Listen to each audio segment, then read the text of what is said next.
Confucius نے کہا تھا چیزوں کا خاموشی سے مشاہدہ اور مطالعہ کرو، چاہے کتنا ہی پڑھ جاؤ، اشتیاق اور لگن کو پھر بھی برقرار رکھو اور دوسروں کو تعلیم دینے سے کبھی نہ تھکنا چاہیے۔ اور یہ بھی کہا ہے کہ تعلیم کا مقصد ایک مثالی انسان کی تکمیل ہے۔ کنفیوشس چونکہ الہامی مذہب نہیں ہے، لہذا ایک فرد کنفیوشسی ہوتے ہوئے بدھ بھی بن سکتا ہے، تاؤ بھی اور مسلم بھی۔ کنفیوشس مذہب صرف چین میں ہی نہیں بلکہ جاپان میں بھی مقبول ہے، جہاں کم از کم اس زمانے میں اس کے 1 سے 2 کروڑ کے درمیان پیروکار موجود ہیں۔ جاپان کے سب سے بڑے مذہب شنتو کی سیاسی تعلیمات و نظریات پر بھی اس کا خاصا اثر ہے، یوں یہ مذہب کافی وسیع بھی ہے۔ موجودہ چین میں سوشلزم کی آمد کے بعد تمام مذاہب پر پابندی ہے، جن میں بطور خاص کنفیوشس مت، بدھ مت اور تاؤ مت شامل ہیں، لیکن ان کے پیروکار پھر بھی کروڑوں میں موجود ہیں۔ کنفیوشس کا خاندانی نام کونگ فو زو تھا۔ وہ 551 قبل مسیح میں چین کے صوبے شانتونگ میں پیدا ہوا۔ 3 سال کی عمر میں باپ کا سایہ سار سے اٹھ گیا، یوں بچپن میں مالی سختیوں اور نفسیاتی خلا کا شکار رہا۔ 15 سال کی عمر سے تلاش حق کی جستجو ہوئی اور اپنے آپ کو تحصیل علم کے لیے وقف کر دیا۔ بعد ازاں وہ چین کی ایک معروف جامعہ سے منسلک ہو گیا اور عوام و خاص میں عزت و شہرت پائی۔ تقریباً 3000 سے زائد افراد اس کے شاگرد رہے اور اس کے 70 سے زائد طالب علموں نے بطور دانشور شہرت پائی۔ گلدستہ تحریر یعنی لون یو اس کی اشور آفاق تصنیف ہے۔ 479 قبل مسیح میں اس معلم اخلاقیات کا انتقال ہوا۔ کنفیوشس مت چین کا سب سے بڑا مقامی مذہب ہے۔ کنفیوشس مذہب 25 صدیوں کی مسلسل تاریخ رکھتا ہے۔ یہ تقریباً 2000 سال تک حکمرانوں کا یعنی سرکاری مذہب رہا ہے۔ کنفیوشنزم کا نام مغربی اقوام کا دیا ہوا ہے۔ اس کا اصلی نام کنفیوشس کی تعلیمات ہے، یا پھر اس کو روجیہ کہتے ہیں، جس کے معنی علماء کی تعلیم کے ہیں۔ آئیے اب اس مذہب کی تفصیلات کو دیکھتے ہیں۔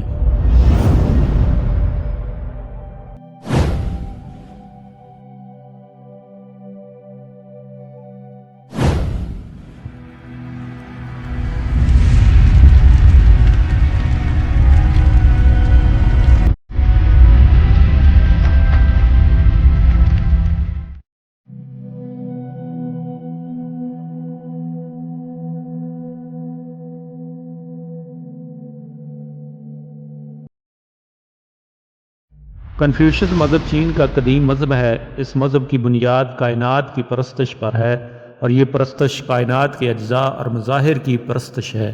تاؤ مت اور بدھ مت کے بعد مشرق بعید کا تیسرا بڑا مذہب کنفیوشسزم ہے۔ اس ازم یا مت کا نام اس کے بانی کے نام پر ہے، جو کنفیوشس کہلاتا تھا۔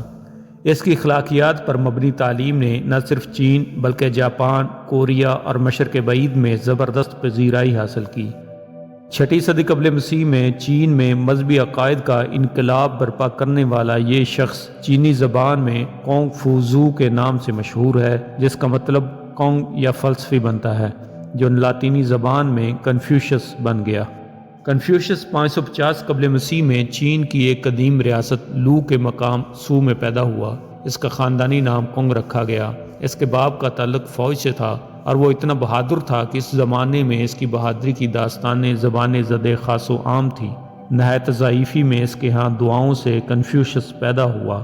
ابھی وہ 3 سال کا تھا کہ اس کے باپ کا انتقال ہو گیا۔ اس کی ماں نے سخت غربت میں اس کی پرورش کی، اسی وجہ سے وہ بچپن میں تعلیم سے محروم رہا۔ 15 سال کی عمر ہی میں اس کی شادی ہو گئی، جس کے بعد اس نے سرکاری ملازمت کا آغاز توشہ خانہ کے محافظ کے طور پر کیا۔ 1 سال کی عمدہ کارکردگی کی بنا پر اس کو زراعت کا نگران مقرر کر دیا گیا۔ اس نے ملازمت کے دوران مطالعہ جاری رکھا۔ شاعری، ادب، آثار قدیمہ کی تاریخ اور سیاسیات اس کے پسندیدہ مضامین تھے۔ کئی بار اس نے ارادہ کیا کہ ملازمت سے الگ ہو کر صرف ہمہ وقت مطالعہ میں مصروف رہے، لیکن اس کے ہاں اولاد کی پیدائش کے باعث وہ اپنے اس ارادے کو عملی جامہ نہ پہنا سکا۔ جب اس کی عمر 23 برس ہوئی تو اس کی والدہ کا انتقال ہو گیا۔ ماں کے سوگ میں اس نے 3 سال ملازمت چھوڑے رکھی۔ اس کے بعد اس نے تعلیم و تدریس کا پیشہ اختیار کیا۔ دور دراز سے لوگ حصول تعلیم کے لیے اس کے پاس پہنچنے لگے۔ بطور معلم اس کی شہرت اس حد تک بڑھی کہ 34 سال کی عمر میں اس کے شاگردوں کی تعداد 3000 سے تجاوز کر گئی۔ ریاست لو کے وزیر اعظم نے مرتے ہوئے اپنے بیٹے کو وصیت کی کہ وہ کنفیوشس سے تعلیم حاصل کرے۔ کنفیوشس کو اس وزیر اعظم کے بیٹے سے انسیت ہو گئی جو اتنی بڑی کہ جب ایک خانہ جنگی کے سلسلے میں اسے ملک چھوڑنا پڑا تو کنفیوشس اس کے ہمراہ تھا۔ جلد ہی یہ فتنہ فروغ ہو گیا اور دونوں وطن واپس لوٹ آئے۔ 52 سال کی عمر میں کنفیوشس کو چین کے ایک اور شہر چنگٹو کے باشندوں نے اعزازی طور پر قاضی القضات کا عہدہ پیش کیا جو اس نے قبول کر لیا۔ کنفیوشس کی اصلاحات کے باعث یہ شہر جلد ہی اس کے ہمسایوں سے زیادہ خوشحال ہو گیا۔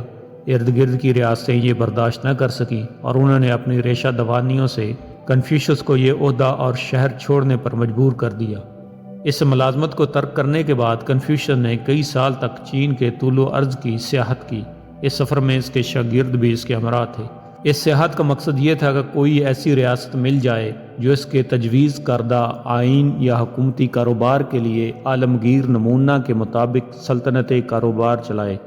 اس تلاش میں وہ 13 سال تک مارا پھرا اور دوران سفر بے انتہا مصیبتیں جھیلی، مگر ایسی کوئی مثالی ریاست نہ مل سکی جو اس کے تجویز کردہ نئے عالمگیر نمونہ حکومت پر جو اعتدال پسندی کے فلسفے پر مبنی تھا عمل کر سکے۔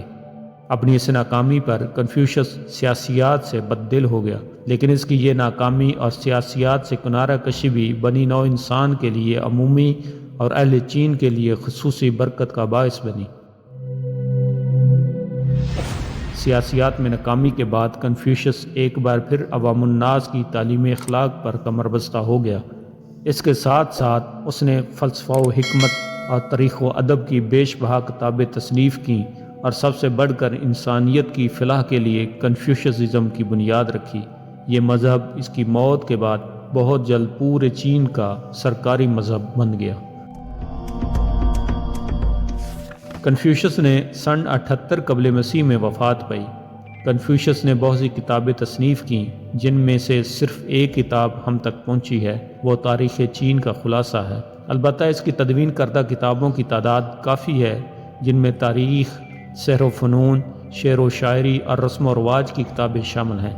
کنفیوشس کی ان کتابوں کو وحی یا الہام سے دور کا بھی تعلق نہیں، نہ ہی اس نے کبھی فوق البشر ہونے کا دعویٰ کیا۔ وہ خود کو ماضی میں علم تلاش کرنے والا کہتا تھا۔ کنفیوشس کی تعلیمات کسی نہ کسی شکل میں 1912 عیسوی تک چین کے آئین میں شامل رہی ہیں۔ اس کی تعلیمات کو اس کے پوتے قیاح نے جمع کیا تھا۔ اس نے اپنی کتاب درمیانے راستے کے اصول میں کنفیوشس کی تعلیمات اور اقوال کو سمو دیا تھا۔ کنفیوشس کی تعلیمات میں اگرچہ ہستی اعلیٰ کا تصور پایا جاتا ہے، وہ خدا کی اطاعت پر زور بھی دیتا ہے، لیکن اس کے ہاں خدائے اعلیٰ کا تصور نہایت مبہم ہے۔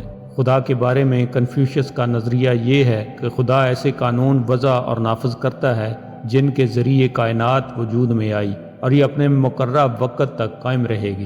وہ اپنی شریعت انسان پر عیاں کرتا ہے جس پر عمل کر کے انسان مقصد حیات اور سعادت ابدی حاصل کر سکتا ہے۔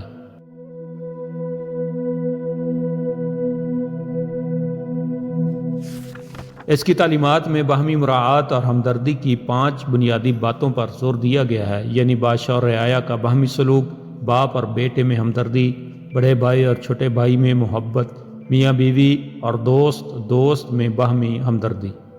اپنے بیٹے اور اپنے پسندیدہ شاگردوں کے کھونے سے بوجھل وہ 71 یا 72 سال کی عمر میں قدرتی وجوہات سے انتقال کر گئے۔ کنفیوشس کو شیڈونگ صوبے میں کفو شہر کے شمال میں دریائے سیشوئی کے کنارے دفن کیا گیا تھا۔ ایک عام قبر کے طور پر شروع ہونے والا قبرستان آج 183 ہیکٹر رقبے پر پھیلا ہوا ہے، جس میں کنفیوشس کی نسل کی 1 لاکھ سے زائد قبریں ہیں۔ یہ قبرستان اب اپنی ثقافتی اور تعمیراتی قدر کی وجہ سے عالمی ثقافتی ورثے کی فہرست میں شامل ہے۔ کنفیوشس کی قدر اگرچہ اس کی زندگی میں نہ ہو سکی، لیکن اس کی وفات کے بعد لوگ اس کے گرویدہ ہو گئے۔ اس کی وفات پر پورے چین میں نہایت اہتمام کے ساتھ سوگ منایا گیا۔ ان ریاستوں اور حکمرانوں نے جنہوں نے اس کی باتوں پر کان نہیں دھرا تھا، اسے خراج تحسین پیش کیا۔ بے شمار لوگ اس کی قبر کے پاس جھونپڑیاں ڈال کر اس کے مجاور بن گئے۔ ریاست لو کے بادشاہ نے اس کی یاد میں ایک عبادت خانہ تعمیر کرایا جس کے ذریعے کنفیوشس کی پرستش کا رواج ہو گیا۔ چوتھی صدی قبل مسیح میں جب ریاست لو کے اس حکمران خاندان کا خاتمہ ہوا تو کنفیوشزم پر بھی اس کے برے اثرات مرتب ہوئے اور اس میں نئے عقیدے پیدا ہو گئے۔ اس بات کا شدید احتمال پیدا ہو گیا کہ یہ مذہب بہت جلد صفحہ ہستی سے مٹ جائے گا، لیکن اسی عہد میں ایک مصلح منیشس نے اپنی اصلاح کے ذریعے اس مذہب کو نئی زندگی دی۔ کنفیوشسزم کے 5 صحائف ہیں جو ان کے شاگردوں اور پیروکاروں نے ترتیب دیے ہیں۔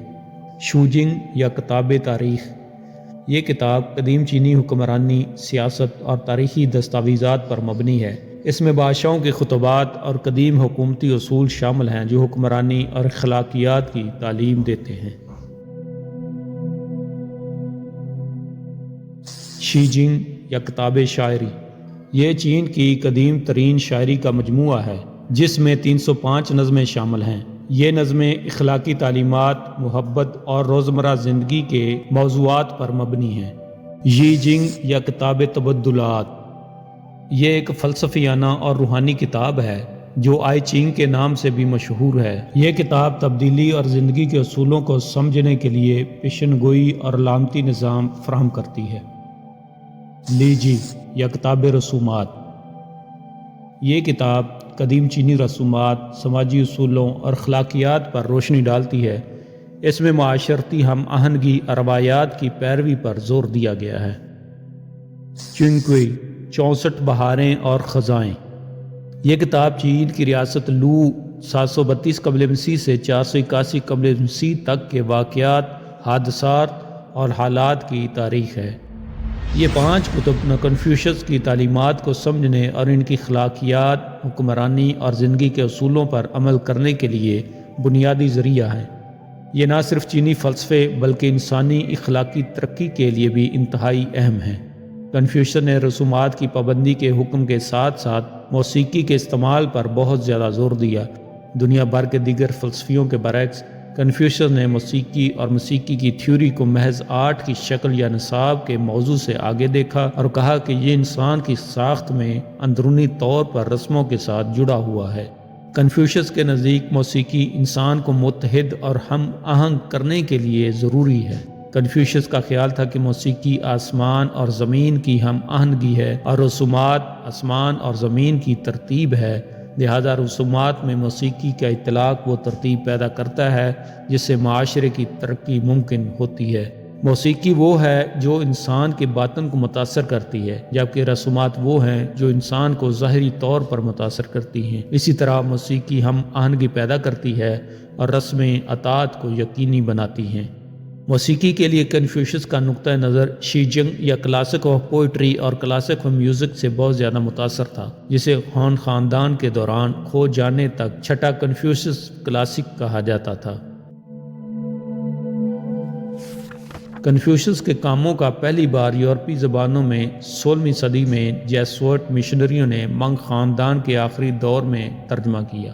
جدید دور میں کنفیوشس کی تحریکیں جیسے کہ نیو کنفیوشسزم اب بھی موجود ہے، لیکن ثقافتی انقلاب کے دوران کنفیوشسزم پر چینی کمیونسٹ پارٹی کی سرکردہ شخصیات نے کثرت سے حملہ کیا۔ یہ جزوی طور پر 20ویں صدی کے اوائل میں دانشوروں اور کارکنوں کی طرف سے کنفیوشسزم کی مذمت کا تسلسل تھا، جس کی وجہ نسل پرستی کی قربت اور چنگ خاندان کے جدید ہونے سے انکار کی وجہ سے 19ویں صدی میں چین پر آنے والے سانحات کا باعث بنے۔ تبتیوں میں کنفیوشس کو اکثر ایک مقدس بادشاہ اور جادو، قیاس اور علم نجوم کے ماہر کے طور پر پوجا جاتا ہے۔ تامل ناڈو کی سادار روایت کے مطابق کنفیوشس قدیم زمانے کے 18 معزز سرداروں میں سے ایک ہے اور اسے کالنگی ناتھر یا کملا مونی کے نام سے جانا جاتا ہے۔ تھیا گراج مندر تھیروورور تامل ناڈو میں ان کی جیوا سمادھی کا گھر ہے۔ کنفیوشس کا پسندیدہ شاگرد یان ہوئی تھا، غالباً ان سب میں سے ایک غریب ترین شاگرد تھا۔ کنفیوشس کی تعلیمات کے تحت شاگرد حکومت کے اصولوں اور طریقوں سے اچھی طرح واقف ہو گئے۔ وہ اکثر اپنے طلباء کے ساتھ بحث و مباحثہ میں مشغول رہتے تھے اور تاریخ، شاعری اور رسم و رواج میں ان کے مطالعے کو بہت اہمیت دیتے تھے۔ کنفیوشس نے انفرادی ذہانت کی بجائے اصول کی وفاداری کی وکالت کی، جس میں اصلاح کو تشدد کے بجائے قائل کر کے حاصل کیا جانا شامل تھا۔ کنفیوشس کی کوئی عصری پینٹنگ یا مجسمہ باقی نہیں بچا۔ کنفیوشس کی قدیم ترین تصویر کو ہان خاندان کے حکمران مارکوس آف ہیون وفات 59 قبل مسیح کے مقبرے سے دریافت کیا گیا۔ تصویر کو لکڑی کے فریم پر پالش شدہ کانسی کے آئینے پر پینٹ کیا گیا تھا۔ جیاڈنگ میں کنفیوشس کا مندر ہے، جو اب شنگھائی کا ایک مضافاتی علاقہ ہے۔ کنفیوشس کا جیاڈنگ ٹیمپل اب ایک میوزیم چلاتا ہے۔ کنفیوشس کی موت کے فوراً بعد کفو اس قبائلی شہر عقیدت اور یاد کی جگہ بن گیا۔ کنفیوشس کی بہت سی اولادیں آج بھی کفو میں رہتی ہیں۔ کنفیوشس کا خاندان کانگس آج دنیا میں سب سے طویل ریکارڈ شدہ نسب نامہ رکھتا ہے۔ باپ بیٹوں کا خاندانی شجرہ جو اب اپنی 83ویں نسل میں ہے، کنفیوشس کی موت کے بعد سے ریکارڈ کیا گیا ہے۔ کنفیوشس جینالوجی کمپلیشن کمیٹی CGCC کے مطابق اس کی 20 لاکھ معلوم اور رجسٹرڈ اولادیں ہیں اور مجموعی طور پر تقریباً 30 لاکھ افراد ہیں۔ ان میں سے 10,000 چین سے باہر رہتے ہیں۔ 14ویں صدی میں ایک کانگ کی اولاد کوریا چلی گئی، جہاں ایک اندازے کے مطابق آج کنفیوشس کی 34,000 اولادیں رہتی ہیں۔ 1940 کی دہائی میں چینی خانہ جنگی کے دوران کانگ کے آبائی گھر سے ایک اہم فرد فرار ہو کر تائیوان میں آباد ہو گیا۔ کانگ خاندان کی ایسی شاخیں بھی ہیں جنہوں نے 1800 کی دہائی میں گانسو صوبے کے داچوان میں اور 1715 میں صوبہ یوانوی میں مسلمان خواتین سے شادی کرنے کے بعد اسلام قبول کر لیا۔ مسلم کنفیوشس کی اولاد میں سے بہت سے ماجی آگا کی شادی سے ہیں، جو ایک مسلم خاتون تھی۔